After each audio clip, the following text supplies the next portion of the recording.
गाय के सानी देत रहे बा कि स्कूल भी जाइबा। चल मुँह हाथ धो के आओ, हम नाश्ता देत बानी।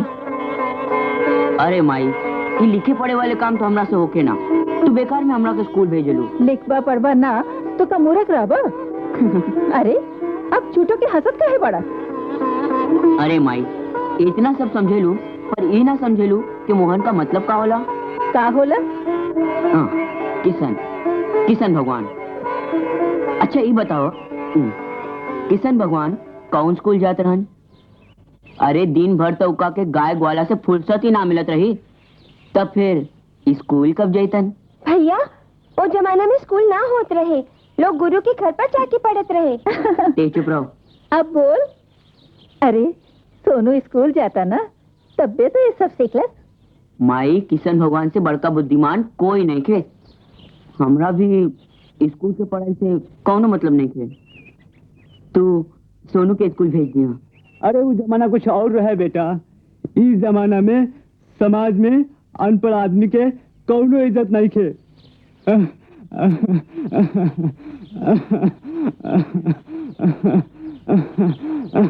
अरे दवाई तो खत्म हो गई बा, हम ले आवता नहीं। हम बोला एक ना 1000 बार बोलब और देख ले कि तू का करता सुई भोग के। अच्छा तो देखा हम का करत बानी। बाप रे, अरे ससुरा तोरा के ठीक ना कली तो हमारा झटका डॉक्टर ने सुई भोग के। क्या बात है, एकदम आके चुपचाप बैठ गई? ठाकुर साहब, लगातार इस साल पनिया नहीं है पड़ी। देखी ना, बरसात आ गई और कौन जगह एक बूंद पानी नहीं खे पड़ा। लगातार इस साल राउत तिजोरी में कुछ और लक्ष्मी आई है। अरे तू हमरा मन के बात करल, एही लेल तो हम तोहरा मानिला। बोल, भरतन कहाँ रह ले? बोलत काहे नहीं कस? चौधरी जी के आम का बगीचा में। बहुत भूख लागल बा माई, दिन भर कुछ नहीं के खाई ली। अब है क्या आवत बानी? देखो, और कहीं पे देखो, तोरा खातिर हम काका सही, भरतन के काहे मार ले? हम ना मर लिया माई। झूठ बोल पड़े, और झूठ बोल पे, फिर बोल पे झूठ मार माई। बोल पे झूठ। जा लेके मत मारो, अब हम का सही, हम एकरा मारे बिना पैसे के इलाज हो जात रहे, हो ना हुई। देख, काल भोरे जाके डॉक्टर से माफी ना मांगले तो हमारा कोनो रिश्ता ना रही। हम कल जाके माफी मांग ले माई, माफी मांग ले, माफी मांग ले।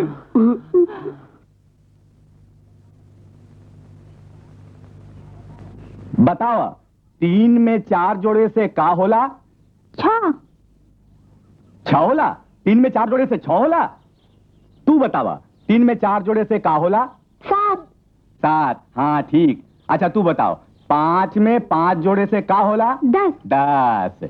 सोनू तुम बताओ, 6 में 5 जोड़े से का होला? का होला बोल। इधर आओ, इधर आओ। पढ़े लिखे से तो कोई मतलब नहीं है।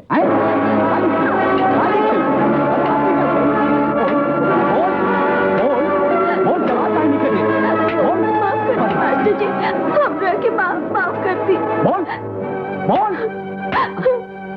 भैया, तू कहे आइले? तारा तक किताब उताब से कोई मतलब नहीं थे। अब तो हर भाई भी बिगड़ल जाता। का कइले सोनू? 3 दिन से जोन सवाल देते ओकरा याद लिखे करत। काहे सोनू? भैया हमारे पास किताब नहीं थे। कसूर ओकर नहीं के मास्टर जी, कसूर हमार है। जितना मारे के ओके हमरा के मारी। तारा काहे के मारी? हम ओकर बड़ भाई हैं, हम ओके किताब खरीद के ना दे सकेली, यही से। नारे मोहन, कसूर तो हार नहीं खे, कसूर तो हमार तो हार सबके है। एगो छोट लड़का के मदद ना कर सकी तो हमनी देश के कौन काम कर सकब। बेटा सोनू, इन्हें आवा, हम तारा के पढ़ाई तू सांझ के हमरा घरे आ जाल करिया। अच्छा। हम तोहरा के पढ़ाई।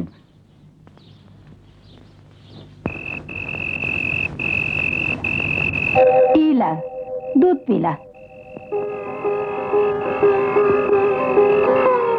अरे ये का तू दिन भर मेहनत करत आड़ा, दूध तू पीला।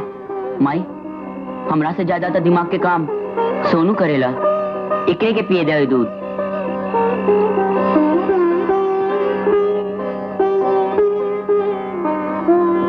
भैया तनी तू पीला।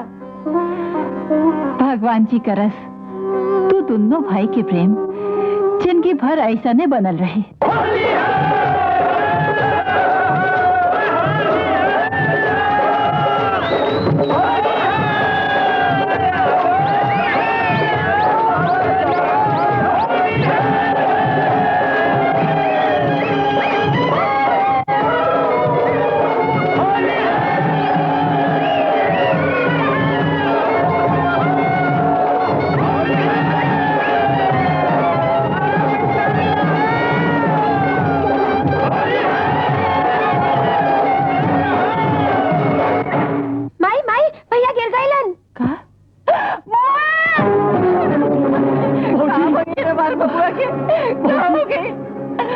मास्टर जी हमारे बबुआ के क्या हो गई? भौजी मोहन रुपया खातिर ऊपरे चढ़ गई और ऊपरे से गिर गई भौजी। मोहन मोहन बेटा होश पे आ बेटा। मोहन मोहन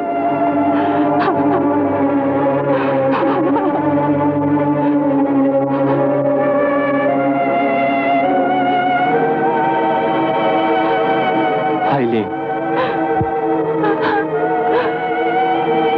बहन जी, हाथ और पैर में बहुत चोट आयल बा। ई दवाई से तनी आराम हुई। बाकी हमारे यही सलाह बा कि शहर ले जाके इनका के इलाज करावा। शहर के मतलब पटना चाहे रांची। हाँ, फिर ढेर पैसा की भी तो जरूरत बा। मोहन के बाबू अपने बीमार रहले, औरत जात अकेले का करी, कुछ समझ में नहीं क्या आवत। देखी हमरा से जितना हो सकत रहे हम कह दिली, बाकी अब ऊपर वाला के मर्जी।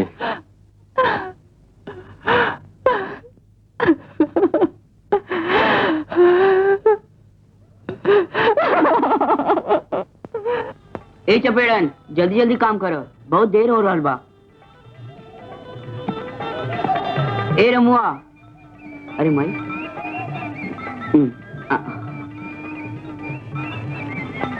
ए रमुआ, मोटरी उठा के ठाकुर साहब के यहाँ दे आ।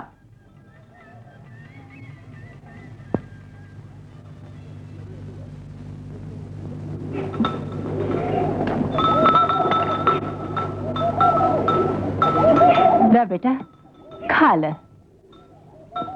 अरे माई, और कब तक तू अपन हाथ से खिलाएबू? द अब हम अपने हाथ से खाएब।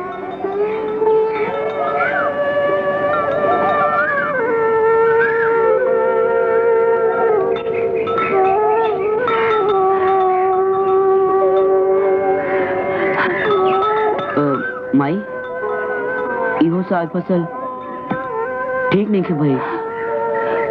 घर में और कितना पैसा बचल बा? ये कुल 70-75 रुपया। ठीक बा, आज भरी लोगन के खटवा लेता नहीं। परसों हमार पट्टी खुल जाई तो सब काम हम अपने कर ले। तू करबा? तू फिक्र मत कर माई, तोहार बेटा सब संभाल ली।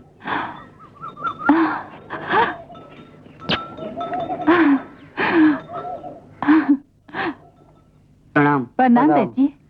आई। हाँ मोहन बेटा, तोहार पट्टी खोल देता नहीं।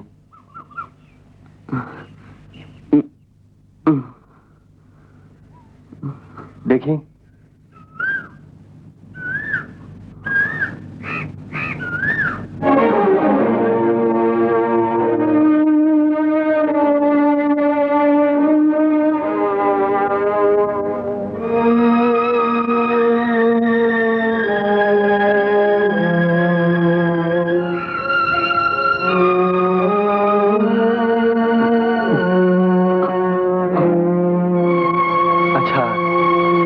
हाथ धीरे धीरे सीधा करा था।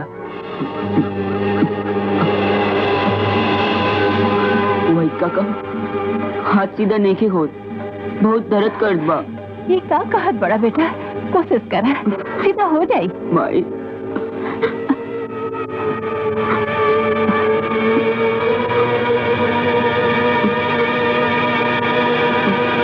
अच्छा तनी फिर से कोशिश करा था।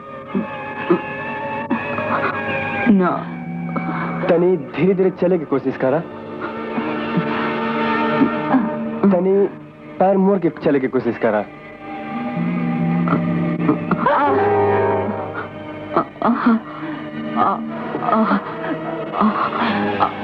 उठा।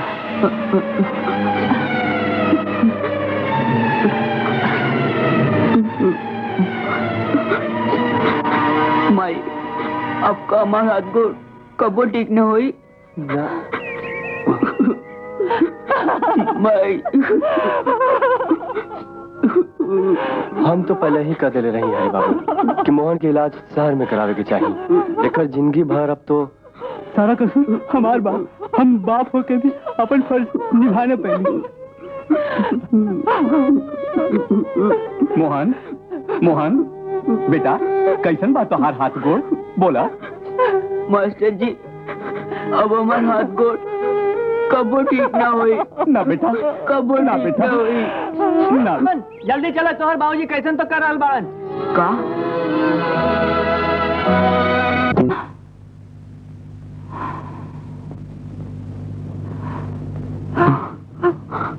भौजी ऐसे कैला से तो काम न चली। तोरा दूधू को लइका बाड़न सा, तू धीरज ना धरबू तो कैसे चली भौजी। कुछ बुझात नहीं के देवर जी, हम क्या करी। भगवान पर भरोसा रखा, उहे सब ठीक करी है। तेरा दूधू को लइका बाड़न सा। घर में एक को फूटल कौड़ी नहीं के पर श्राद्ध हो। कहा था ठाकुर साहब के देखी। मोहन चला बेटा ठाकुर साहब के यहाँ से हो आई।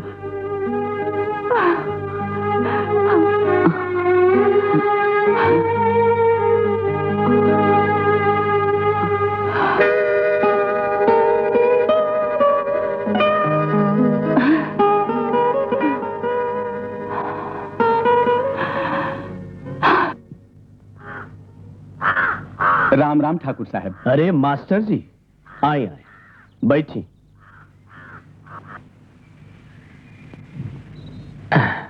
कहीं कैसे तकलीफ कैनी है? जेकरा लक्ष्मी की जरूरत रही वो और कहाँ जाई ठाकुर साहब। अरे लक्ष्मी की जरूरत आपने के? लक्ष्मी की जरूरत के कराना पड़े ठाकुर साहब। बाकी आज हम अपना खातिर नहीं, ये लइका खातिर आइल बानी। ये मोहन है। अच्छा बेचारे हरि प्रसाद के बेटा, ओह। उनकर देहांत हो गई। हाँ हाँ हाँ, उनकर देहांत की खबर तो हम हो सुनली हैं। बेचारा बहुत दुख भोग के अपन प्राण त्यागलस। हाँ ये उनकर बड़का लड़का है। अपन बाप के क्रियाक्रम खातिर रवा से मदद मांगे आइल है। कितना पैसा चाहिए? बोलो मोहन, बोला बेटा। हमरा नहीं के मालूम कि श्राद्ध में कितना खर्चा हुई। हाँ ये कैसे मालूम होई? पहले मरने बानू, धीरे धीरे सब समझ में आ जाए। कैसन बात करत हई? रवा लोग बड़ आदमी हैं। ये लड़का के आशीर्वाद दी कि ऐसा दिन फिर न देखे पड़े। तो बताव कितना पैसा चाहिए? 200-300 तो लगे जाए। 200-300? देख मोहन, तहार बाबू पहले ही कर्जा ले रहस। खाली हाथ तहरा के पैसा कैसे दे दी? तू एगो काम कर, वो दक्षिण वाला जमीन बेच दे। ठाकुर साहब खेत बेच दे तो खाइब का? तो कोई खैरात में 3 रुपया काहे लुटाई? ठाकुर साहब हम 1 साल के भीतर पूरा पैसा लौटा दे। हमरा पर दया करो। अच्छा ठीक बा। बाकी एक बात, जब तक ले तू रुपया वापिस ना करबे जमीन हमरा पास गिरवी रही। बोल ठीक बा? ठीक बा। अच्छा जा, कागज बना के 300 रुपया दे दो।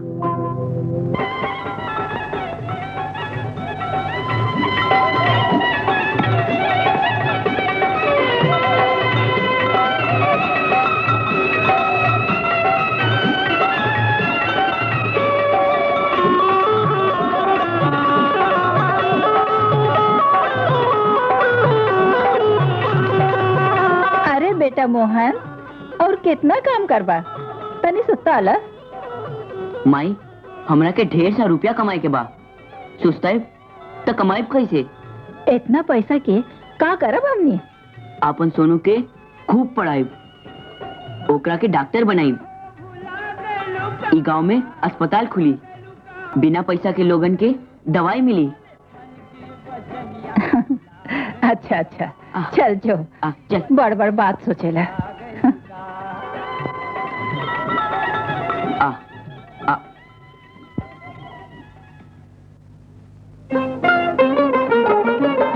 चल रे हीरा मोती, चल। आजा, आ।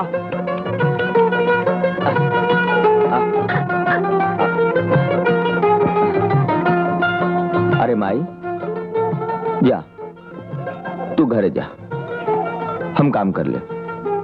अच्छा बेटा।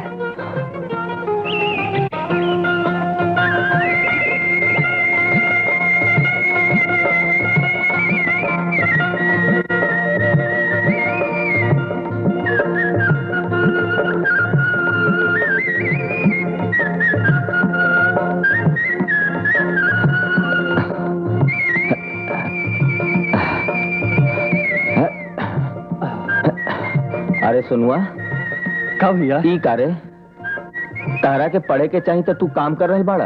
अरे जा घरे जा। हम सोचली कि तू अकेले काम करा तारा, तो तोहर काम में हमू हाथ बटा दी। ना ये सब काम तहार ना है, तारा पढ़े के है, डॉक्टर बने के है। जा घरे जा, चला भैया, जा यहाँ से।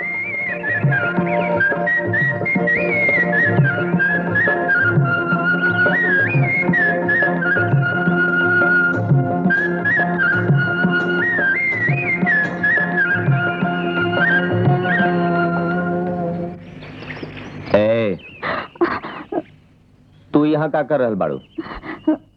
अरे हम पूछत हई तू यहाँ का कर रहल बाड़ू? पानी भरे आयल रही। पानी भरे आयल रही? तारा गांव में जाए की यह रास्ता है का? देखा राधा, हम 1000 दफा मना कहनी कि इन्हें उन्हें अकेले ना घूमे के। अब तू बच्ची नहीं खू, सियान हो गई बाड़ू। अब दुनिया में बुरा नजर रखे वाला के कोनो कमी नहीं खे। फिर हम कभी भरल दोपहरिया में यहाँ देख ले तो गोर काट के हाथ में धरा दे। हाँ, मकई की रोटी आज बनल रही, तोरा के अच्छा लगेला ना, यही से लिए नहीं। अचार प्याज है, खा ला। राधा, ले खो ना, ले तू भी खो ना। हमरा बाबूजी हमरा खातिर पटना से मंगोले बारन। ले तू भी खो ना।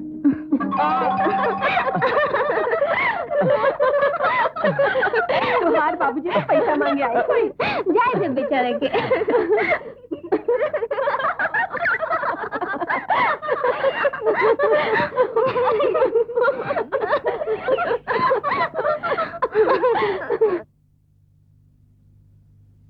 प्रणाम ठाकुर साहब। क्या बात है मोहन? जी ठाकुर साहब, एक जरूरत से रुआ लगे आयल रही। यही तो हम जानते बानी, वकील, डॉक्टर और महाजन के पास जरूरतें पड़ला पर लोग आवेला। कहो हम तहार का सेवा करी? ठाकुर साहब, वो हमार छोटका भाई सोनुआ डॉक्टरी पढ़े शहर जा रहल बा, ओकरे खातिर 500 रुपया चाहिए। देखा मोहन, तू जे पहल का पैसा ले ले बड़ा, वो कुल सूद मूड मिला के 5-5.5 हजार रुपया हो गई बा। जल्दी है कुल लौटा दे ठाकुर साहब, खाली सोनू एक बार डॉक्टर बन जाए। ठाकुर साहब, गांव के नाम ऊपर हो जाए। बाकी हम मजबूर बनी। कैसन कागज? तहार मकान और जमीन दखल करे के नोटिस। नहीं ठाकुर साहब, ऐसा जिन करी, हम रहर पाई पाई लौटा दे। कब लौटेब? पिछला 15 साल से सुनत आ रहल बानी कि लौटा देव लौटा देव। ठाकुर साहब, वो जो हम साले साल देत रही, ओकरा से कुछ कम न भाई। सुने कर बात। अरे आज तक तू जितना दिले बाड़ा, सब मिला के सूद के 1/4 ने खे भइल। तरुए बताई हम का करी। अरे इनमें करेंगे का बा? ठाकुर साहब ने मकनवा गिरवी रख दा, सूद कम लगी, पैसा आइला पर मकनवा छुड़ा लिया।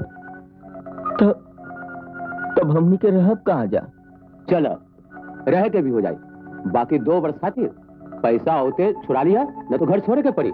कल्लू ठीक कहा था। जा रे कल्लू, वो मकान वाला कागजवा ले आ। देखा मोहन, 2 साल के मोहल्लत बा, 2 साल से एको दिन बेसी ना होई। ला ला रे, लावो, अंगूठा के निशान लगावो।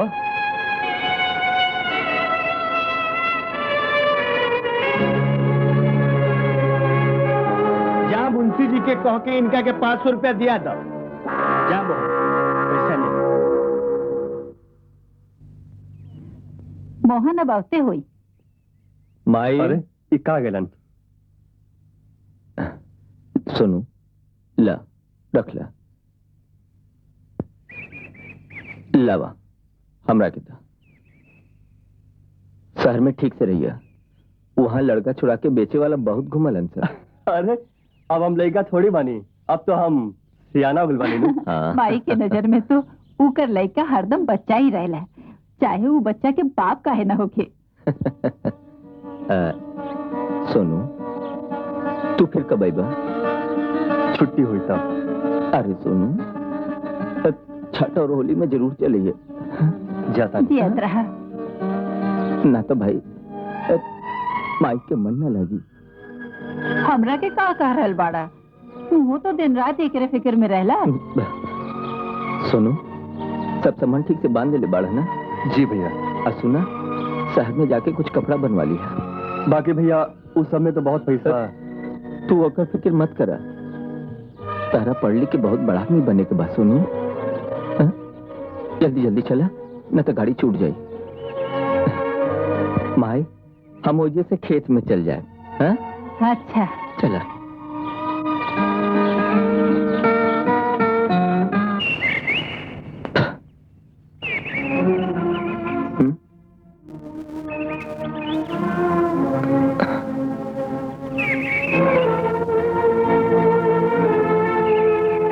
का भाई, आज तक ले इतना उदास हम तोहरा के कबू न देखी।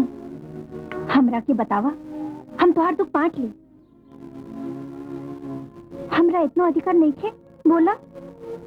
राधा, तू काहे सोचलू उतना हमरा बारे में?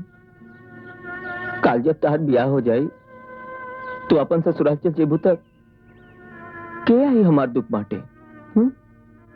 राधा, ये दुख की तकलीफ हमारा अपन है, एकरा के हम अकेले झेलब। तू जा, घरे जा, के हुई जा देख ली तो तार बदनामी हो जाए। जा। हमरा केकरो से डर नहीं थे, हो जाएगा बदनामी।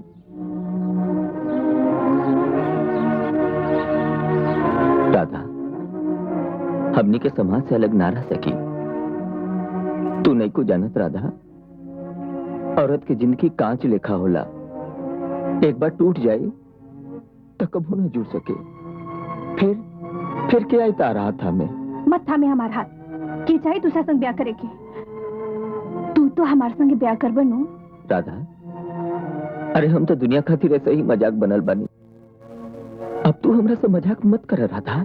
हम मजाक नहीं के करत, सच कहता नहीं। बाकी राधा, तारा देवे खातिर हमरा पास कुछ नहीं खे। अरे हम तो ऐसे ही गरीब हैं, हम तारा के कुछ ना दे सकत, कुछ ना। कांतिपुर के एगो लड़का के संगे राधा खुल्लम खुल्ला घूमेली फिरेली, ई बात के तोहें पते ना चलल? ना। जब बेटी जवान हो जाए तब महतारी के अपन कान और आंख खोल के रखे के चाहिए। ई सब जो बदनामी हो रहल बा ना, सब तोहरे कारण। तो का करी, बेटी के हाथ गोड़ बांध के घर में रख दी। हाँ रखी के पड़ी।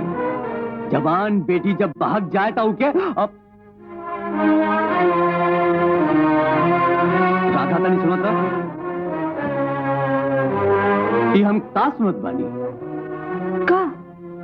ई है कांतिपुर के एगो लड़का के संगे तोहार मेल जोल के बातचीत। रहुआ ठीक ही सुन लिया। का? राधा, तार बुद्धि तो भ्रष्ट ना हो गई हो। एगो मामूली लड़का के संगे तोहर मेल जोल। अरे मूर्ख, ओकरा से तो 1000 दर्जे अच्छा हमरा घर के नौकर चाकर बांध सा। ईगो बात तो रवा भूले गई, मामूली ही नहीं वो तो अपा ही जो बाड़न। अच्छा, तब तक तू खानदान के नाम का खूब रोशन करत बाड़ू। बाबूजी ना बेटी, चुप रह। तू जानत नहीं खे तू केकरा से बात कर रहल बाड़ू। हम जानत बानी माई, हम अपन बाबूजी से बात कर रहल बानी। के हो तोहार बाबूजी? हम? अगर हम तोहार बाप होती तो तू ऐसन गलत कदम कभू ना उठौती। ई तो तोहार माई के करतूत के फल हो। बाबूजी जे भी कहे के बा हमरा के कही, माई के कौन कसूर बा? अच्छा, जवान लड़ावत बाड़ू, शर्म लिहाज सब घोर के पी गलू निर्लज। तोहार इंतजाम अब नहीं कर देते। छोड़ दो, छोड़ दो एकरा के। चल। रवा रवा अंदर चल कल मुहिम। छोड़ दो, हम एक जवाब नहीं ले पानी। हम एक तरफ से रवा से माफी मांगता नहीं। छोड़ दे। हमार सब पर से विश्वास उठ गया। लाख चिल्लावे लाख रोए, इधर के किवाड़ नहीं खुली। बलराम जी, तू बेटा पूछ जा। चौधरी साहब से कहा कि शादी की तैयारी कर ले। हम राधा के ब्याह यह साल में कर दे, समझ ला।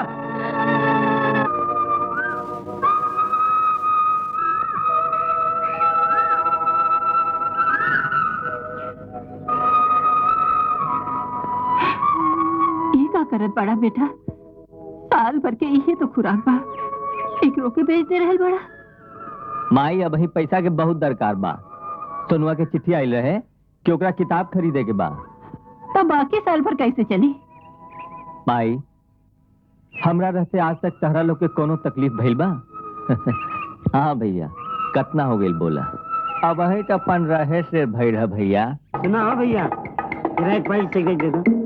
कभी सिगरेट पिला सुनो? ना ना, हम नहीं पीले, तू पिया। अरे पिया, एकरा पिए से लोग परीक्षाएं पास हो जाला। और जानता रहा अपन शत्रु भी एकरा पी के स्टार हो गए, स्टार। ना, ओकरा में निशा होला। कैसन निशा? बुरबक के। तू कुछो कहा बाकी हम ना पियब। अरे चल हट। अरे चल तो हम दिखाई पहले सिनेमा, फिर सिगरेट के गुण बताई। चल।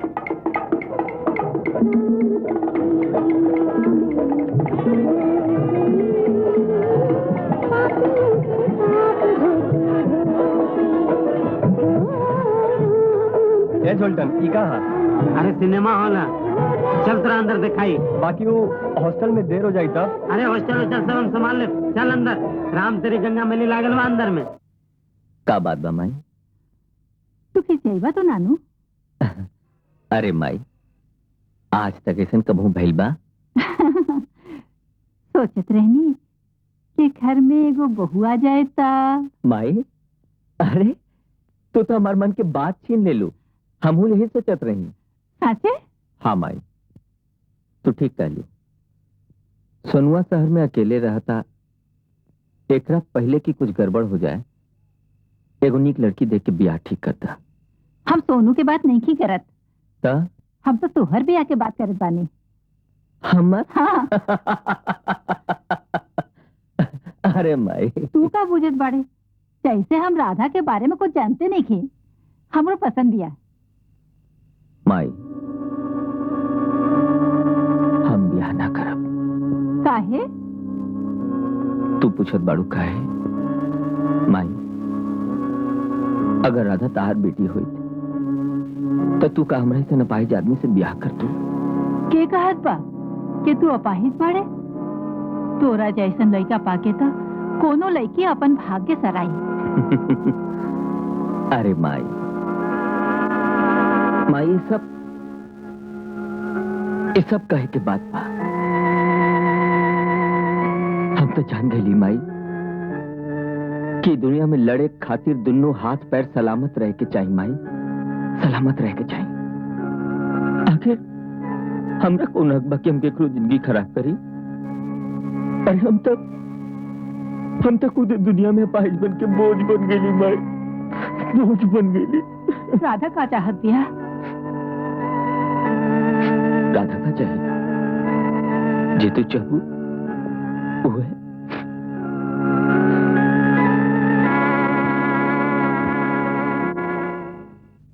बाबूजी, मिर्जापुर से खबर आयल बा का लाखन चौधरी के रिश्ता मंजूर नहीं थे। बाकी वो तो लड़की देख के पसंद कैलन। हाँ हाँ, बाकी का चौधरी साहब के राधा और मोहन के बारे में पता नहीं कैसे सब पता चल गया बा। सुन ले लो नो, अब कुछ और बाकी रह गइल बा। हम तो कहब राधा का मोहन से ब्याह कर दे। हम ओकरा के गोली ना मार दे। बलराम बेटा, अब चुप बैठे से काम ना चली। मानवा के ऐसा सबक सिखावा कि वो जिंदगी भर याद रखे। चिंता करे करे कौन जरूरत नहीं है बाबूजी। ओकरा खत्म करे के सारा इंतजाम कर दिलवानी। शाबाश। बाबूजी ना, ऐसा मत कर। उनके छोड़ दो बाबूजी, उनके छोड़ दो। वो हमारा घर के इज्जत से खिलवाड़ कर रहा बा और हम ओकरा के छोड़ दें ना। ये हो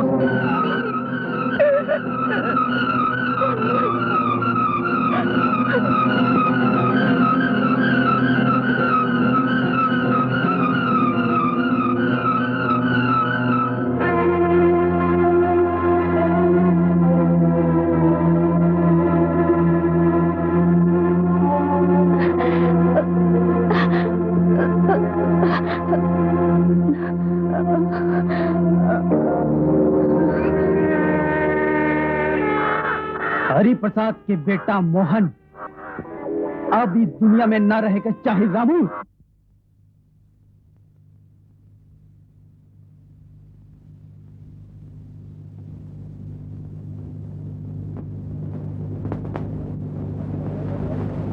घबराए की कोनो बात नहीं की ठाकुर साहब।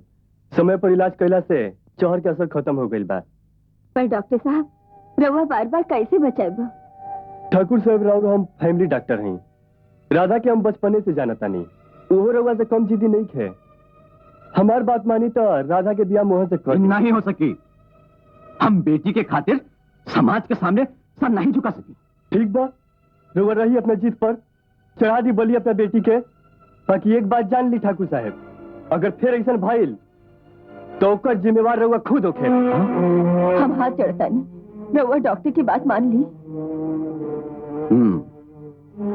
बलराम जी, मोहन के घर खबर भेज दा कि इस शादी में कौनो सजावट ना हुई और ना ही कौनो मेहमान नवाजी।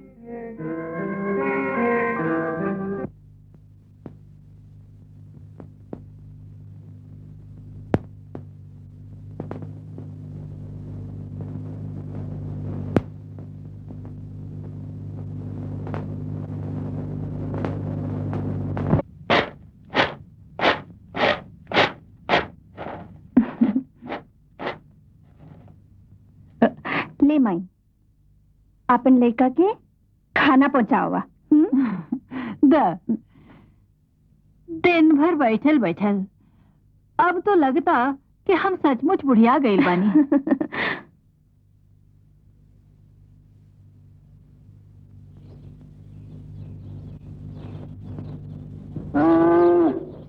अरे माई, तू काहे आ गईलू? काहे रे, आज तक तो हम ही खाना लेके आवत रही। अब का भइल? ना मतलब कि इतना तेज धूप में छोटका तो घरे रहले रहे। बाकी सोनू तो काले चल जाई, फिर तो हमरे आवे के पड़ी। ल, आज ही कुल दुल्हन अपने हाथ से बनवली है।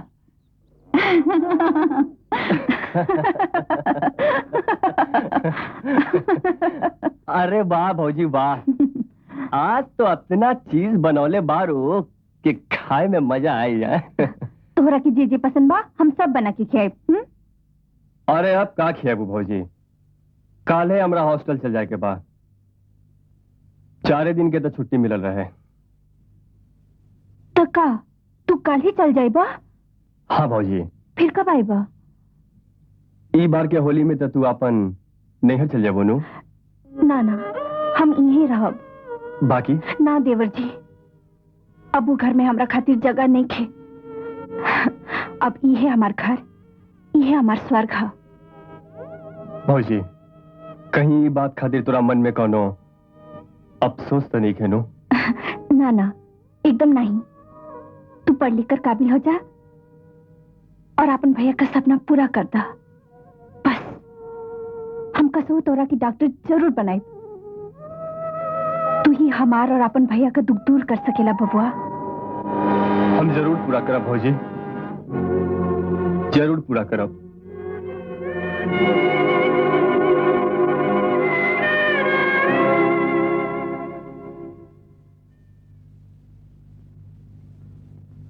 हाय। रउआ हमरा से कुछ बोलनी का? ना, हम तो इन दीवारों से बात करत बानी। ओह, अच्छा। अरे सुनी, रउआ कैसे लड़का बानी? दिन भर किताबे में बंद रहेली। तनी अखियां खोल के तो देखी, चारों तरफ कितना कुछ बा देखे के खातिर। चल ना। कहाँ? ये कैंटीन माँ का तू हमरा के कप चाहू न पिला सकेला? ना, वो बात नहीं है। बात दरअसल ये बाकी हमरा पास पैसा नहीं है। तो कौनो बात नहीं खे, हम पिला दे। दोस्ती करे खातिर पैसा की कौनो जरूरत नहीं खे। बात यह है कि हम ही किताब एगो लड़का से ले रही, ओकरा के आज ही लौटावे के बाद। हाँ, देखी तो। ओ, ये किताब, ये तो हमरा पास दिया। हम तोहरा के दे, एक दिन खातिर ना, पूरा 1 महीना खातिर। अब तो चलो। अगला महीना में परीक्षा बा। का बात बा? लव लेटर लिखा तारा? अरे चपंडू, तोरा के कितना बार बोली हाँ कि हमरा से फालतू मजाक मत करल कर। ठीक बा, हम ना बोलब, लेकिन देखा का मतलब? सुमन के साथ जो घूमत फिरत बारा, केहू से छिपल बा, मालूम नहीं के? तो का मालूम बा तोरा? वो किताब देवे के बोलले रहे हमरा से, वही से बतियौले रही। वो हमार अच्छा दोस्त बिया। ठीक कहला बाबू, दोस्ती के दोसर नाम मोहब्बत और मोहब्बत के दोसर नाम बियाह। देखा, तू हद से ज्यादा बढ़ल जाता रहा। ठीक बा, किसी मत, हम जाता नहीं। उल्लू कहीं के 300 रुपया भेजे के कोशिश करब। ये गहना ले जाके बेच दी और देवर जी के पैसा भेज दी। अरे ना दुल्हन, ये तो तोहर सुहाग के निशानी बा। ये सब ना बेचल जाई। तू चिंता मत करा, मोहन जी करे ठीक है करी। नहीं माई, जमीन मत बेची। असो ये गहना हमरा के अच्छा ना लगे, और फिर गहना तो जरूरत पर ही बेचल जाला। जे दिन देवर जी डॉक्टर बन जाए हैं, हमने की सब दुख दूर हो जाए, कोनो चीज की कमी ना रही। रवा देर मत करी, जल्दी जाके पैसा भेज दी।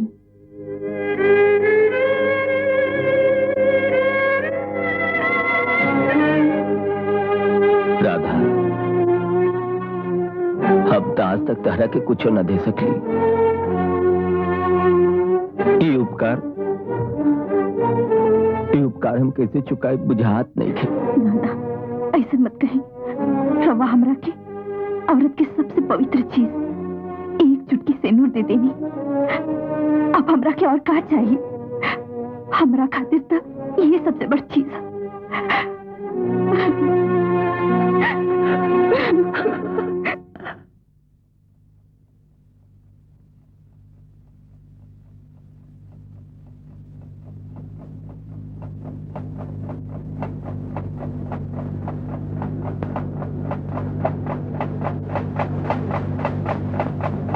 बिटिया, तोहार नाम का है?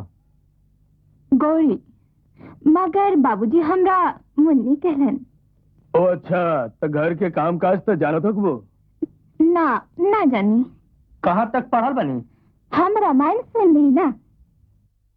बेटा शहर में रहेला, डॉक्टर है, ऐसा अनपढ़ लड़की से ब्याह ना करी। तिलक दहेज में हम कोनो कमी ना करब, और हमरा पास जे कुछ बा सब तो इनकरे है। देखी ठाकुर साहब, रुपया पैसा कोनो चीज नहीं खे, हमरो बेटवा के जिंदगी के सवाल बा। चलो भाई, चली सबे। आग लगा के 4 को रिश्ता टूटल। अब रहुआ डॉक्टर इंजीनियर की फेरा छोड़ी और कौनो मामूली लड़का खोजी। ठाकुर साहब, हमार कपार में एगो बात आइलो। का मोहना के ब्याह में ओकर भाई सोहन के हम देखले रहनी, तो सियान हो गेला, ब्याह करे लायक। तोहर माथा था लेके खराब भाई।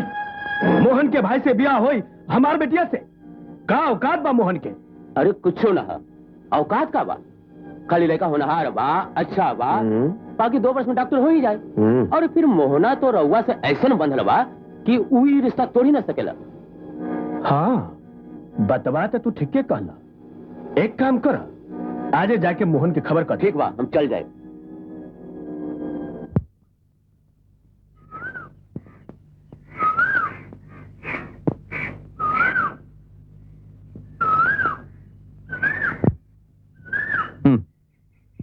का जने ठाकुर साहब अपना के का बुझल। अरे सुनवा, कोनो हमरा ऐसन अनपर गंवार बा कि जकरा तकरा से ब्याह करवा दी? का भइल है बबुआ, केकर बात कर रहल बाड़ा?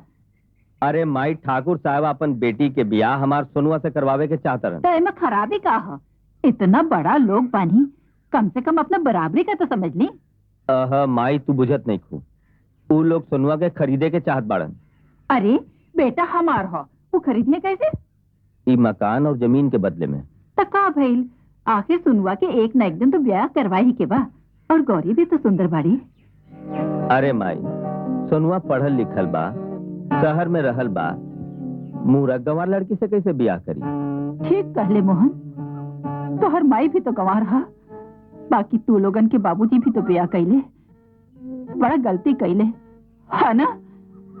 पता ना, बेटा के गंवार माई के माई कहे में भी शर्म आवेला। कैसन बात कर रहल बाड़ू माई? ठीक बा, अगर तहरा ई रिश्ता मंजूर बा तो हम आजे जाके ठाकुर साहब से बतिया ले। अब तक खुश बाड़ू? हाँ। मोहन, तू अपना भाई के बुलाव, हमहू ब्याह के तैयारी करी। ठाकुर साहब, सोहन के परीक्षा के 2 महीना बाकी बा, सोच रहल बानी कि परीक्षा के बादे होकर ब्याह करी। ठीक बा, जैसन तोहार मर्जी। बाकी छेका करे में तो कोनो एतराज नहीं खे। जी ना, रहुआ तैयारी करी। ठीक बा, तैयारी करी लू। जी हाँ। अच्छा चला प्रणाम। ठीक कहिए।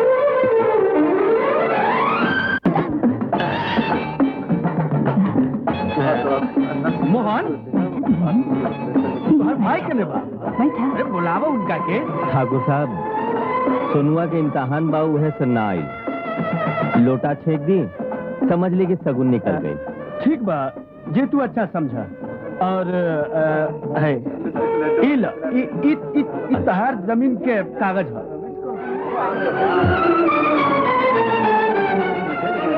लमन, घर और जायदाद। मंगलम भगवान विष्णु, मंगलम गरुड़ध्वजा, मंगलम पुंडरीकाक्षा, मंगलाय तनो हरि।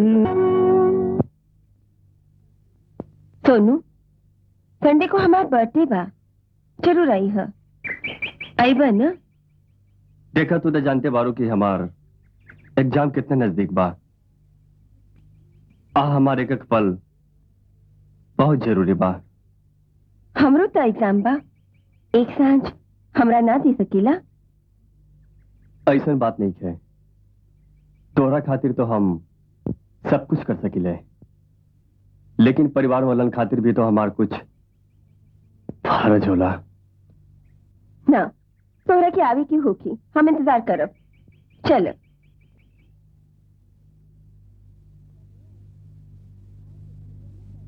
बबुआ, आज दोपहरिया में चौधरी जी के यहाँ से न्योता आयल रहे। राधा और तोहर बुलाहट बा। परसों राधा की बहन का ब्याह है, हम कह देली है, तू लोग ब्याह में जाइब।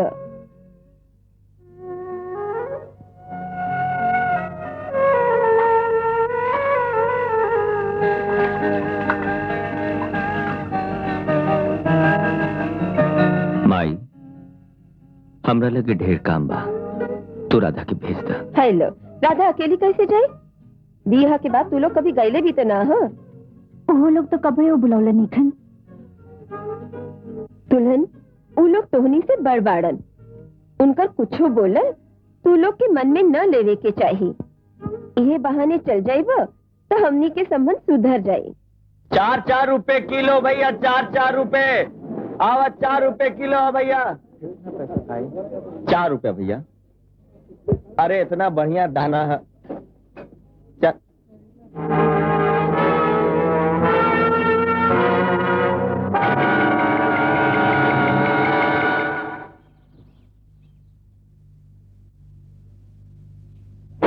भैया रउआ पास चांदी के सिंदूरदानी बा? हाँ हाँ।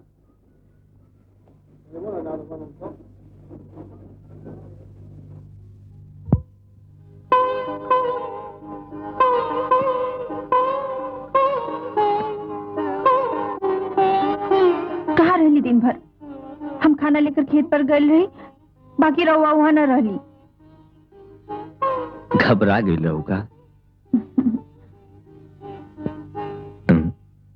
ईला का बाइकरा में देखा? पसंद बा? तहार बहन के ब्याह में देवे खातिर ले आइल बानी।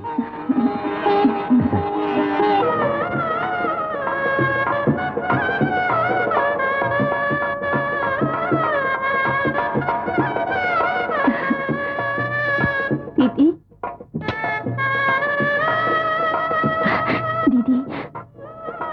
माई प्रणाम। खुश रह। तू अपन का हाल बना ले लू? हम ठीक बनी माई, एकदम ठीक। सब लोग बाहरे चला। अरे बरात दोरा पर आ गई हो। चलो चलो जा चलो। हाँ चलो।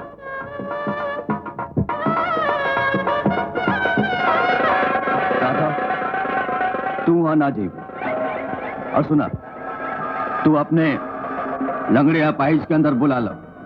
बड़े घर के बारात है, केहू देख ली तो हमार नाक कट जाए। बारात वापस चल जाए, ओके भी अंदर बुला लो। और तू भी यहाँ रहा है?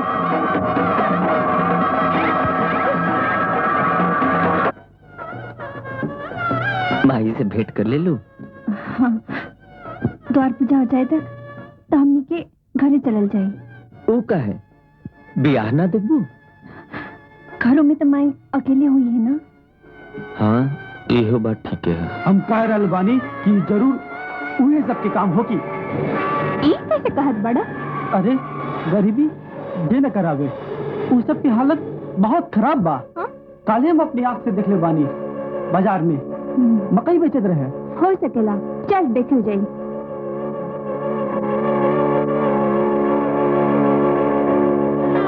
सारे राधा तू अब चोरी करे लगलू? हाँ हाँ चोरी, होली मत बना। निकाला दीदी के झुमका। जब सब लोग द्वार पूजा पर गए रहे तब तू घर में अकेले रह गेलू। झुमका इनके पास होता दिखावा खावा इनकी। बस करो भैया, बस करो, बस करो। देखो देखो लोग, देखो बाकी तो सब पूरा हो ही गई नहीं, ये एगो बाकी रही, आज पूरा हो गई। अरे हम तो छोट बहन खातिर सुहाग का सिंदूर लेके आयल रही। चली हमरा मन रखी खातिर रवा के इतना अपमान फेंके पड़े। आज से ही चौखट में हम कौन न रखब। चली। अरे राधा, दोनों लोग कहाँ जा रहन बाड़ा? कम से कम आज रात तो रुक जा। ना माई, हमरा के जाई दे। अपन घरे तो जाता नहीं, वहाँ हमरो कोनो अपमान न करेला। वहाँ तो रानी बानी, रानी। हमरा के जाई दे माई। ला रानी के दे दा हमरा तरफ से। भगवान होकर के सुखी रखे।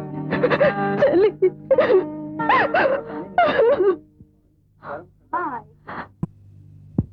पाँव लगी माई। सुन लगे है माई। शादी ठीक से बीत गई नू। बाबूजी और माई तो मजे में बाड़न, भाई बहन तो मिलके बड़ा खुश हुई हन। बाकी माई। हाँ माई, अरे वो सब लोग बहुत ठीक से बाड़न। अच्छा। अरे माई, वो लोग इतना प्यार दिलन, एकदम बेटा सुन दिलन। हम तो हवे के चाहते रही, वो लोग बोलन रुक जा, बाकी हम तो जबरदस्ती चले नहीं। अच्छा भैल कि तू आ गईला। सोन की चिट्ठी आइल बा कि कल वो आ रहल बा। ठाकुर साहब आपकी शादी के खातिर जरूर जोड़ दिए है। बाकी माई, सुनवा के तभी परीक्षा ना भइला। तो का भइल बा? शादी अभी कर दे और गौना इम्तिहान बाद। ठीक बा माई, जो ठीक समझा हम सुनो के समझा दे।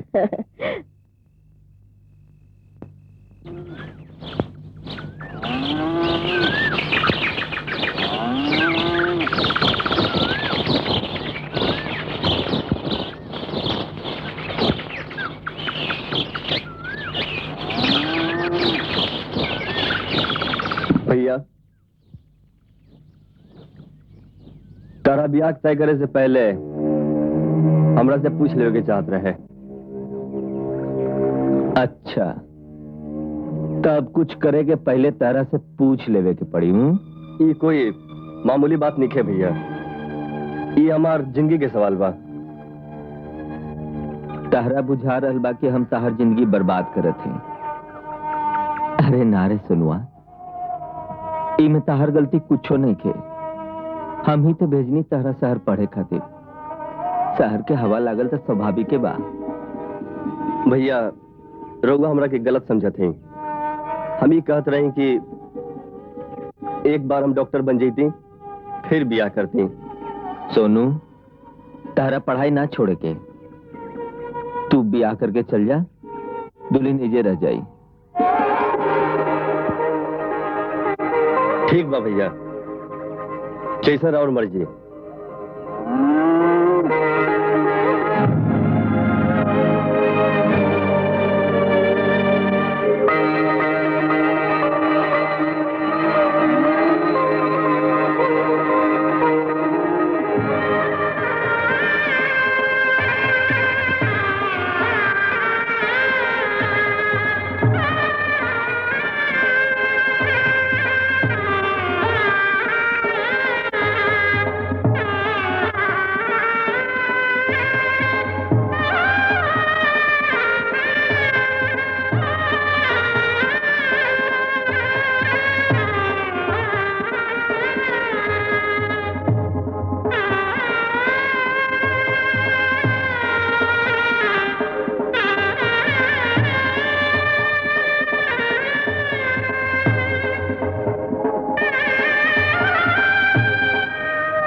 मोहन, भगवान की कृपा से शादी ब्याह खुशी खुशी हो गई।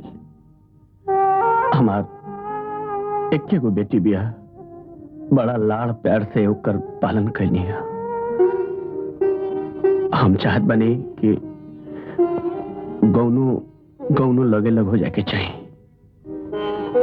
ठाकुर साहब, सुनवा के 2 महीना के बाद परीक्षा बा। हम चाहत रहे कि ओकरा बाद गौना करवाई।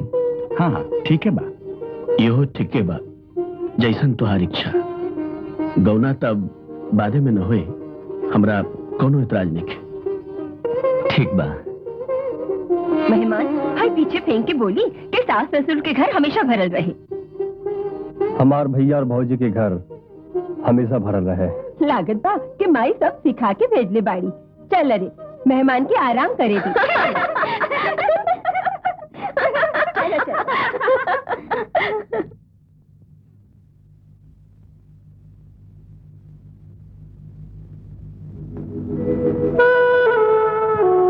का नाम बा तोहार? बतावनो। नाम ना बताएबो? देखा, अगर आज तू नाम ना बताएबो तो अब तो हमने की भेंट गौना के बादे होई नो। बतावनो। रउआ हमार नाम जानती बनी? देखा, हो सकेला कि गौना के समय हम ना रही। गौना के का जरूरत बा? रउआ जी रही ना, ई घर तो अपने ही है। ऐसा ना कहे के, भैया हमरा खातिर सब कुछ बारन। उनका सेवा कैल तहार भी तो धर्म बानो। ना, हम वो टूटल घर में ना रह सकी। तू घर में ना रह सकबो तो तोहार बाबूजी के घर में शादी ना करे के चाहत रहे। हमार बाबूजी ना गए रहे। ये लक्ष्मण जी के राम जैसन भैया अपन घर और जमीन छुड़ावे के खातिर हमार बाबूजी के फसोलन। होश में बात करता रुकी ना। हम होश में बात करत बनी। नेके विश्वास हो तो अपन राम जैसन भैया से पूछ ली।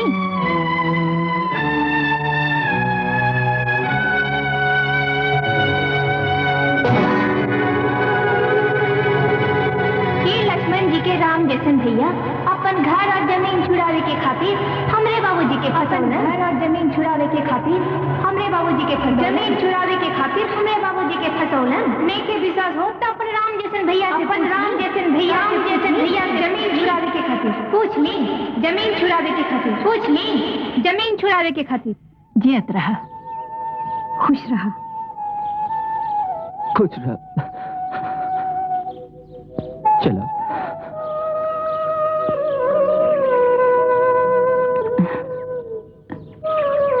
अरे भाई वो सुनुआ जा रहा बा, लड्डू कहाँ बा? घर में। अच्छा सोनू, रुक सोनू, सोनू सोनू रुक, सोनू भाई भाई रुक, भाई छोटका रुक रे भाई। अरे हम तो भुलाइए गए नहीं भाई। इला कुछ मिठाई है, ब्याह करके जा रहा बड़ा तो दोस्त लोग तो मिठाई मांगवे करे है, दे दिया। अहिया की चिंता मत करी। हाँ कुछ जरूरत हुई तो लिख के भेजिया।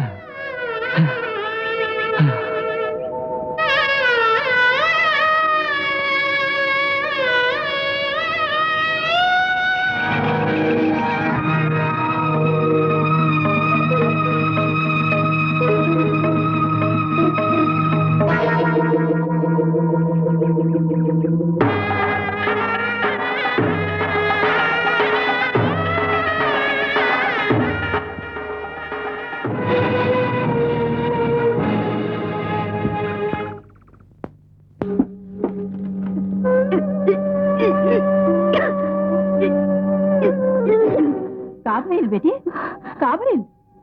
कुछ नहीं माई, बस तनी सा उल्टी हो रहल बा। हाँ माई, चक्कर आ रहल बा। एकर माने हम दादी बने वाली बानी। चल तू रही, तू आराम करा। चल उठा, ऐसे हालत में ढेर काम ना करे का। उठा चला। बाकी वाकी कुछ नहीं, हम सब जानत बानी कि ऐसे हालत में का करे के चाहिए। तू बैठा। मोहन तू जा, छुटकी दुल्हन के गौना करा के ले आवा।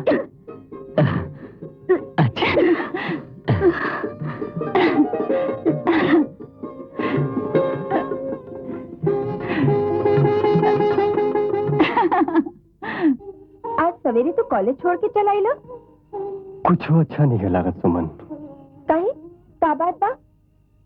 कुछ होता ना। कुछ तो बा। एक के रात में हमारी जिंदगी बदल गई सुमन। जौन बात हमरा पहले ना मालूम रहे वो अब मालूम हो गई। केहू के मन में ऊंचा जगह पर बैठा के फिरावल बड़ा भारी होला। देखो, बुझावल मत बुझाव, साफ साफ बताव का बात भाई।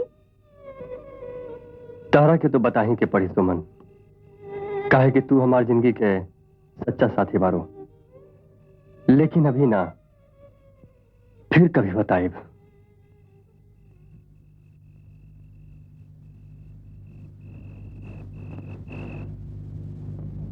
अच्छा एक बात बतावा, तू हमरा से प्यार करत बा ना? अरे ऐसे क्या देख रहल बाड़ा? अरे वाह बेटा सोहन, सिंकिंग ड्रिंकिंग वाटर। अले कल रात के तू लोग पटना मार्केट वाला असलम के पार्टी में आन वारा ना? हाँ हाँ काहे ना। सोनू चल बा ना? हाँ चल अब आओ सुमन।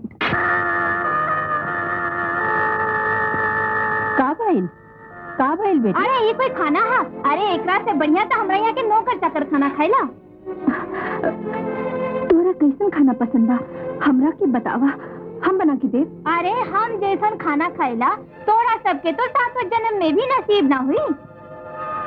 बेटी ऐसा मत कहा, तू ही घर का बहुरिया ना लड़की हो। हाँ वो तो हम देखत बानी, लड़की के कितना माल दुलार मिला था, हम यहाँ एक पल ना रह सकी। काबल बिटिया का बात बा? देख ले काका, हम एजा कितना सुख भोगत बानी। यह खाना हमरा मिलेला, अपने सब लोग तो बढ़िया कमरा में रहेला और हमरा के ई टूटल फुटल झोपड़ी में अकेले रह के पड़ेला। हमार कमरा पसंद बा तो आज से वहीं रह। ना अब हम यहाँ न रह। काका हाँ आज हम तोरा संगे चल जाए। राधा बेटी केहू तरह ओकरा के रोका, नहीं तो मोहन के मालूम पड़े तो ओकरा बहुत दुख होई। जा। ये तो का कहता रू बिटिया, अगर एहिजा से इक्को बार जो तू गोर बाहर निकाल लू तो ये लोग तेरा जिंदगी बना भी नहीं है, ये लोग को बहाना मिल जाए। बाकी हम ऐजा नहीं की रह के चाहो। वो तो ठीक बात बिटिया, लेकिन जब तक सोहन बाबू डॉक्टर नहीं के बन जात तब तक तो सब रखी के पड़ी। ओकरा बात तो ये मन बुझाए से करी है।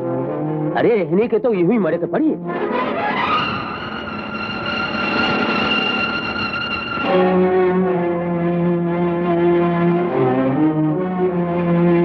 कहाँ भइल बेटी? कुछ तो बोल। ना माई कुछ ना भाई, सब ठीक बा। वो मायके न जाई है।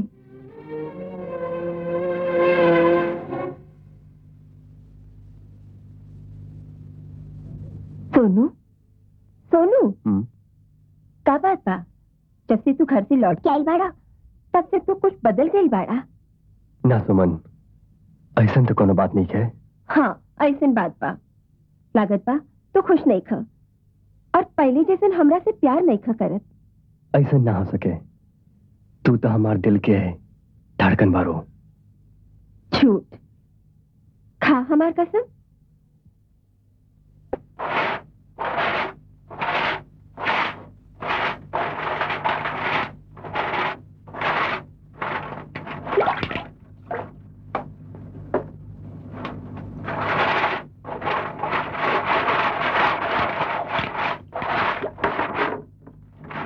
छुटकी दुल्हन तू दिन भर बैठल रहेलू, तनी काम में हाथ बटा दा।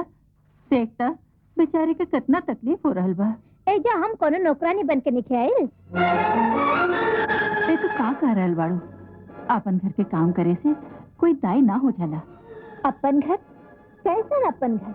जौना घर से हमरा पति के बाहर भेज के हमरा से दूर कर दिल गए, वो घर हमरा ना हो सकेला।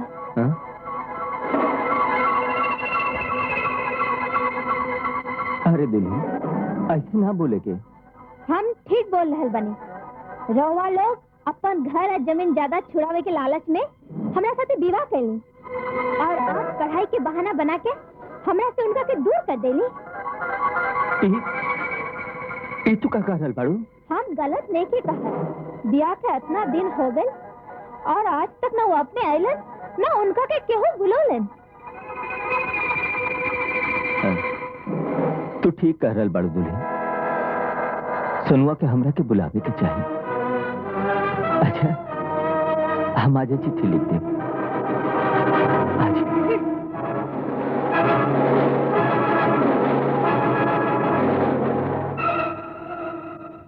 सोनू के शुभाशीष, जब से तू बियाह करके एहिजा से गईला तब से तहार कोई चिट्ठी पत्री ना आइल और तूहू घरे आइल गईल छोड़ देले बाड़ा।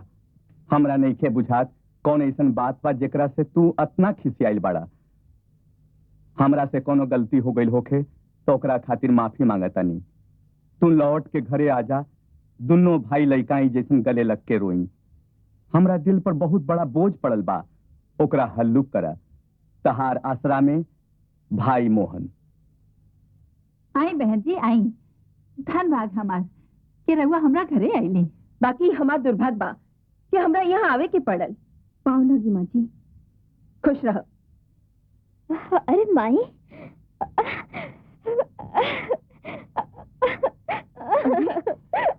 का भइल बेटी? का भइल? तू रोवत काहे बाड़ू? अब हम ऐसा ना रहब माई। अपन साथ हमरा ले चल माई। हाँ बेटी जरूर ले चलब। हम यही जो नौकरानी बने खातिर थोड़े ही भेज ले बानी। कि रउआ का कहत बानी बहन जी? कौरी तो ये घर का लक्ष्मी हो। तो चुप रह। लक्ष्मी की हालत हम सब देख रहल बानी। खैला बिना हमार बेटी कैसे सूख के कांटा हो गई बिया। खाना तो लोग नहीं है देवेला, ऊपर से काम करे खातिर दिन भर ताना भी सुनत रह के पड़ेला। ई लोग के का मालूम बा कि ई लोग से अच्छा हमार नौकर रहेला। सब स्थिति जानते हुए रवा लोग ब्याह कैले। हमनी के थोड़ी रिश्ता खातिर कह गए नहीं जा। कितना जबान चल रहा है बा इकल मुही के। ई मत भूलो कि हमरे मेहरबानी से ई घर में बाड़ू लोग। ये हमार ससुराल है।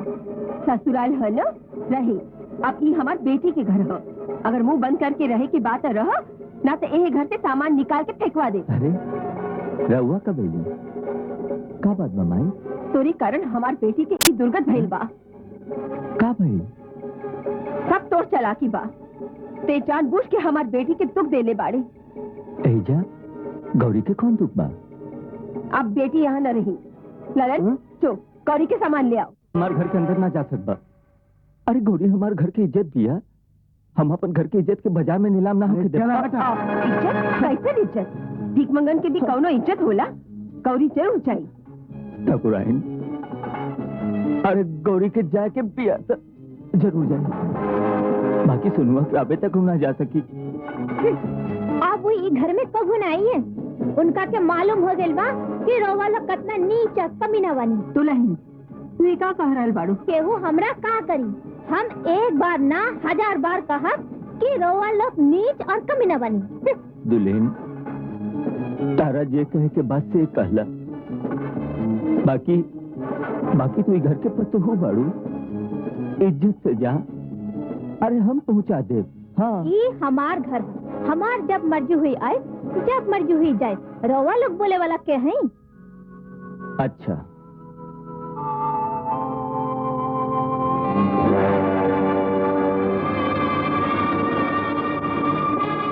ठाकुराइन, पीला अपन घर के कागज। अरे हम कर्ज में रहल पसंद करब, बाकी अपन सुनुआ के बेच के हम ना खा सकी। रउआ लोग के का मालूम की सुनुआ हमार के लगला। अरे वो हमार करेजा ओकरा से अलग होके हम ना रह सकी। चल माई, इतना घमंड ठीक न हो के बहन, आज तो जात बाड़ू, बाकी बाद में बुझाई जरूर। ये है तो आज स्वर्ग। तू रहे तो स्वर्ग में। सोहन बाबू की चिट्ठी आयल बा। देख ले माई, ये लोग हमरा के उनकर चिट्ठियों ना देवेला। ठीक बा, हम देख ले। माई कहाँ गइल माई? अरे मत रोआ। अरे हम बानी दू, चिंता मत करा। बाबूजी, अब हम ऐसा ना रह। बाबूजी अपन दामाद के ऐसा बुला ले। देखिए उनका चिट्ठी आयल बा। का बात है? का लिखल बा चिट्ठी में? लिखल बा जे गौरी के तलाक दे दे। तलाक? ई का कहता नहीं? लिखले बा कि गौरी से ब्याह करके ओकर जिंदगी बर्बाद हो गई, दोसर ब्याह करे के चाहता। अब का हुई? हम ओकरा के बर्बाद करके छोड़ब। वो हमरा के चिन्हत नहीं खे। हमार नाम ठाकुर जगत नारायण सिंह है। बाकी बिटिया की का हुई? बेटिया से पहले हमारी इज्जत है। इज्जत मिटे से पहले हम ओकरा खानदान के दुनिया से मिटा के छोड़ब। ठाकुर साहब, बस आज तो नहीं, हमने काली मकान छोड़ के चल जाए। बड़की बहू की बच्चा हुए वाला बा, ऐसे हालत में हमने कहाँ जाए? अच्छा बा, दू लांगर के औलाद सड़क पर पैदा हुई तो जन्मे से भीख मांग के आदमी बन। तो वही बच्चन के बाप दाखिल बानी, ये बच्चन पे दया करी। अरे ललन माँ, सब सामान फेंक के घर में ताला लगा दे। ठाकुर साहब, रहुआ इतना जुलुम मत करी, कम से कम रिश्तेदारी के कुछ तो ख्याल रखी। तू लोग कोनो कम जुलुम ना कैला हमरा बेटी पर। तो हर भाई तलाक चाहता। इनका कहत बानी। ठाकुर साहब, रहुआ के जरूर कोनो गलत ना। फहमी होलई। हमरा पास तो कर सबूत बा। चलो उठा निकल यहाँ से। ताला वाला सब बंद कर देने। अब सब जमीन हमार बा। हमार आदमी जाके फसल काट के ले आई। अगर कोई ओकरा हाथ लगाई तो ओकरा हाथ काट दिल जाए।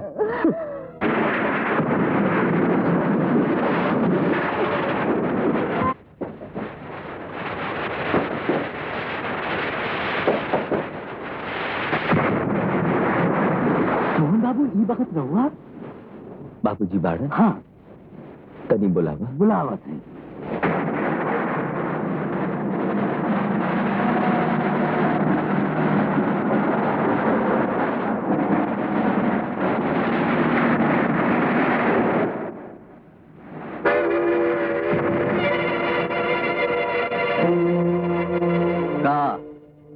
राधा मर गई, यह खुशखबरी हमके सुनावे खातिर आई बाड़ा।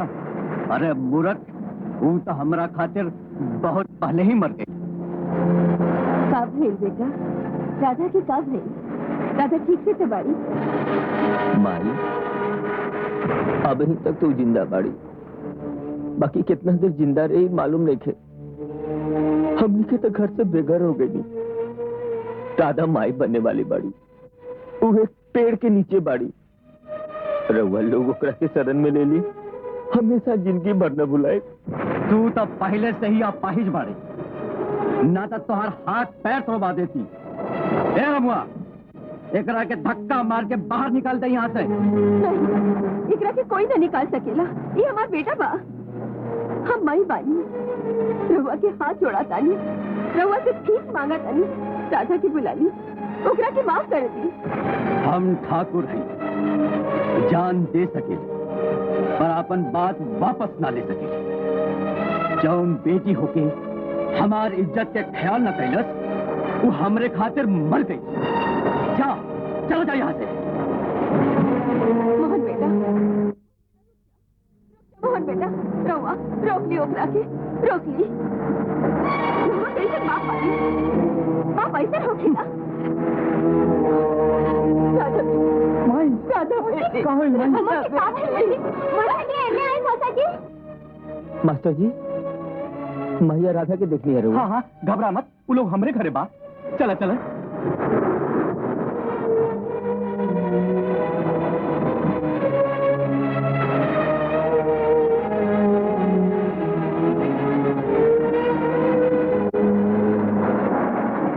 मास्टर जी, का बेटा? किशन भगवान के जन्म भी तो ऐसे ही बरसाती रात में भइल है ना? हाँ, वो भादुए के महीना रहे, ऐसने बरसाती रात। मास्टर जी, हम तो अपना जिंदगी में कुछ नहीं की के लिए जरूर अपन किशन का नहीं आ रहा बा।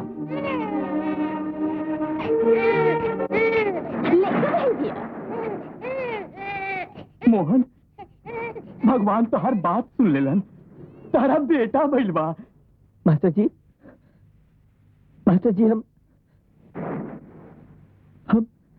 हम पापन माई, इतना रात गए कैसे आइलू? चुप कर, हम चोरी छुपे अपन माती देखे आइल बानी।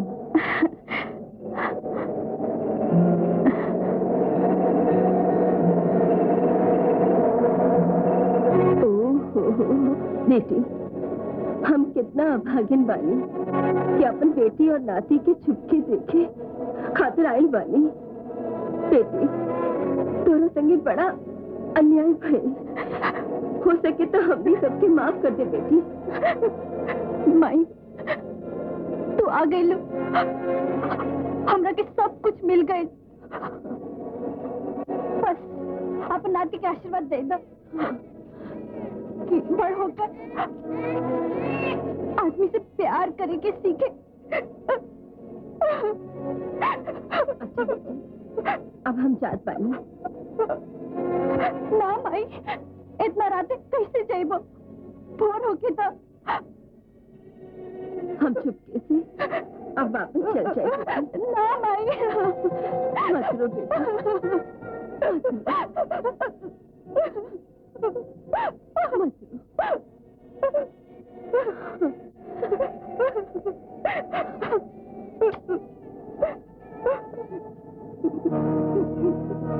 माई,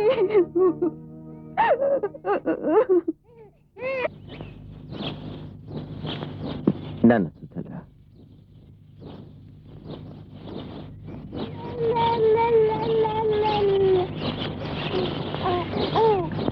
हमार बेटा हमरे से लूल लागना भाई। ऐसा काहे सोचता तू? हाँ राधा, हमरा तो बहुत डर रहे कि कहीं हमार बेटा हमरा ऐसा लू लांगर होए तो ओकर जिंदगी का होई। बाकी अरे एकरा गला में हार कैसे? आज भोरे माई आयल रही हमरा से मिले। बबुआ के आशीर्वाद देके ये हार दे गई। माई आयल रहे? अरे तो तुमरा के जगह लो का है ना? माई चुपके आईली और चुपके चल गईली। मोहन बहू हाय देखा तार गांव से तार भाई आयल बड़ा तारा से मिले खातिर। हम जानत रही भैया एक न एक दिन तो अपन बहन की जरूर याद करबा। माई भेजली बिया ना अपन नाती की देखे खातिर। आज पूरे माई आयल रही। का इका कहता रू माई आज भोरे आले हैं? हाँ देख ये देख माई अपन हर बबुआ के दे गई। बाकी राधा माई तो कल साथ में परलोक से धर गई।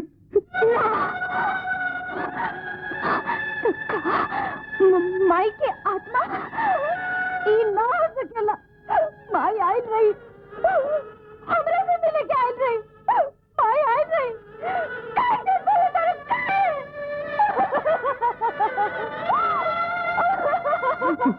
कितना अच्छा रहे ये बात झूठ रहे बहनी। हम तो तोहरा के ले जाए खातिर आयल बानी। माई तो मरते मरते तोहार नाम लेते रहे। चल बहनी चल घर चल न तो माई के आत्मा की शांति न मिली।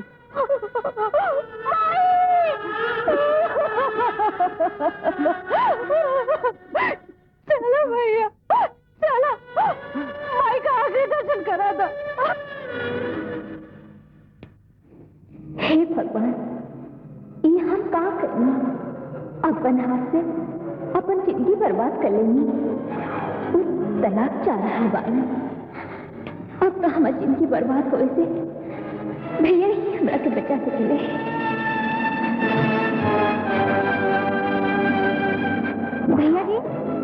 भैया जी दरवाजा खोली भैया जी। ये अरे बहू का भाई कहाँ से अकेले आ रहल बाड़ू? सब ठीक ठाक तो बा? भैया जी हमरा माफ कर दी। हम बहुत पाप कैले बनी।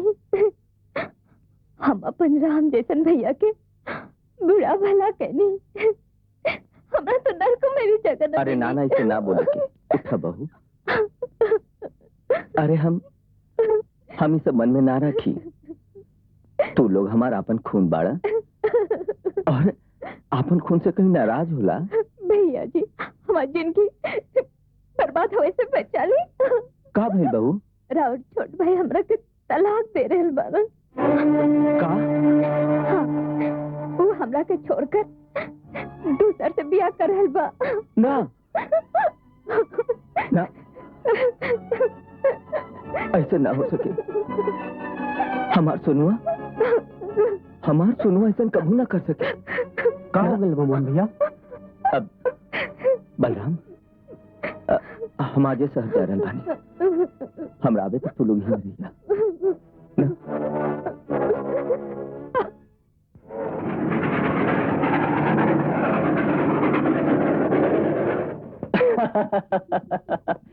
अरे सोहन बहुत देर से एगो लंगड़ा तुहार कमरा में बैठल बा। लगत बा कोनो गरीब मदद चाहत बा। कहाँ बा? कमरा में बैठल बा। बहुत भगावे की कोशिश कैले पर भागत नहीं के।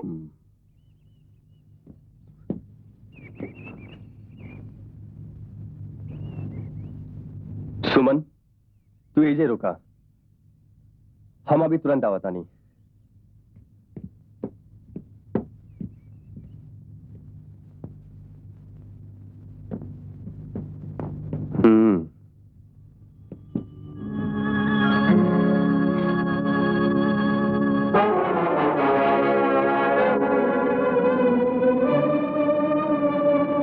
रउआ यहाँ काहे के आइल बानी?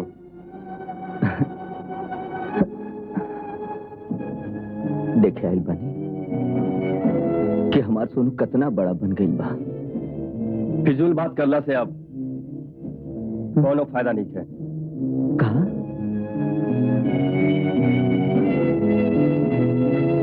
अरे सुनवा,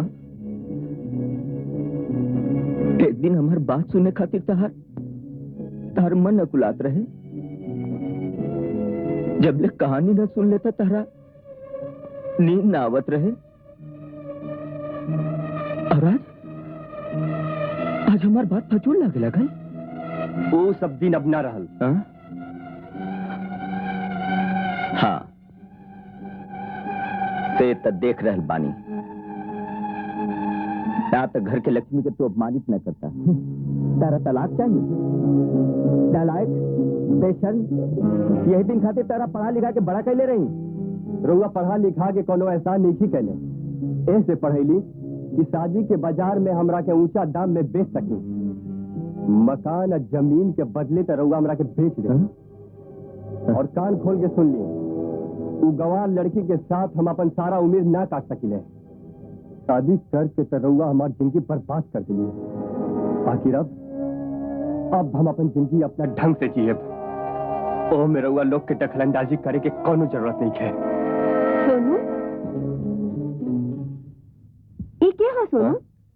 ये हमारे गांव के एक आदमी हवन। तू जा यहाँ से। मगर ई कहत रहे तो हार बिहा बीवी ये सब का है? ये पागल बारन। तू जा यहाँ से। तू घरे जा। जा सुमन। वाह सोनू वाह।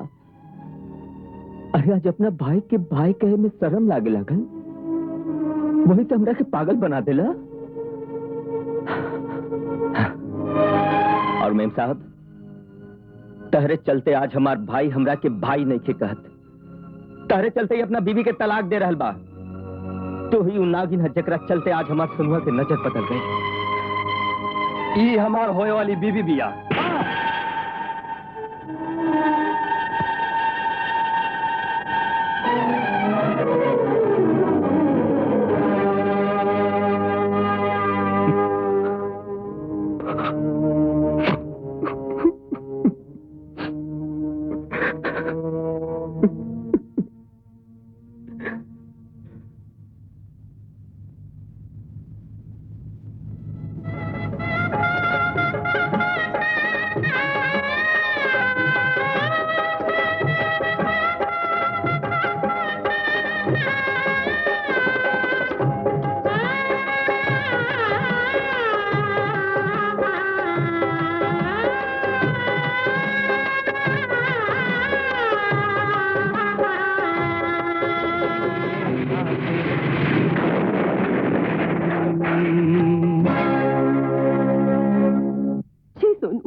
जाने से इनकार कर देला तो हर का भरोसा कल हमरो भूल जाइबा ना चिन्ह। अच्छा अब चलत है, बाकी हमरा से मिले की कोशिश न करी हो। सुमन, हमारी बात सुना सुमन। ना सोनू ना, हम तोहरा से नफरत करी ले। अब कभी हमार लगे मत आई हो।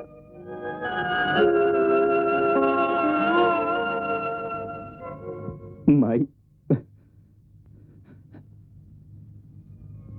ना माई, अब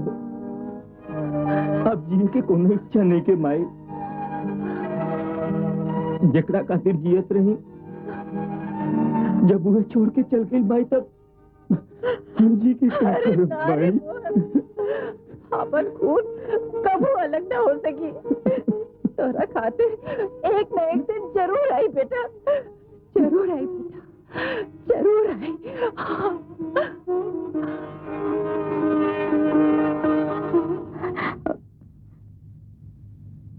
चला देखी सोनू आयल बाड़न। भैया हमरा के माफ कर दो भैया, हम तो भी लाख देखे रगल कि तरह से माफी मांग सके भैया। हमारी दुनिया में और क्यों नहीं के भैया, और क्यों नहीं के आप मना तो जाए भैया। मत रो सोनू भाई मत रो सोनू ना रे सोनू मत रो रे, हम तेरा पास ही रे सोनू, तुम हमने से कभी नाराज मत रहिए सोनू।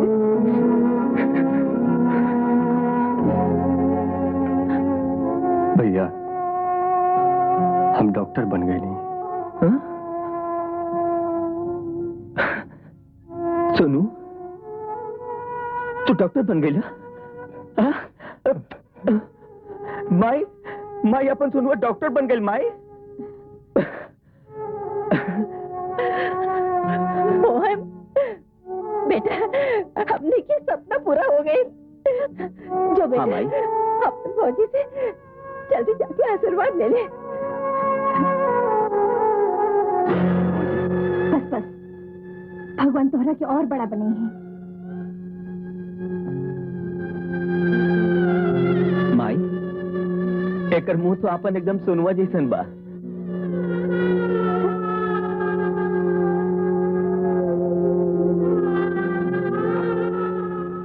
ठाकुर साहब ई का करल बनी रउआ हमार पिता समान बनी। बेटा तुहार लगन ईमानदारी के आगे आज हमार घमंड चूर चूर हो गई। आज हम समझ गए नहीं कि रुपया पैसा ही जिंदगी में सब कुछ नहीं खे। आज आज एगो बेटी देके हमरा दू को बेटा मिल गए। ठाकुर साहब हाँ सोनुआ के माफ कर दिए बाबूजी। खुश रहा बेटा, तू सब खुश रहा। ठाकुर साहब खुश रहा। अब आशीर्वाद दें कि राम लक्ष्मण की जोड़ी हमेशा बनल रहे।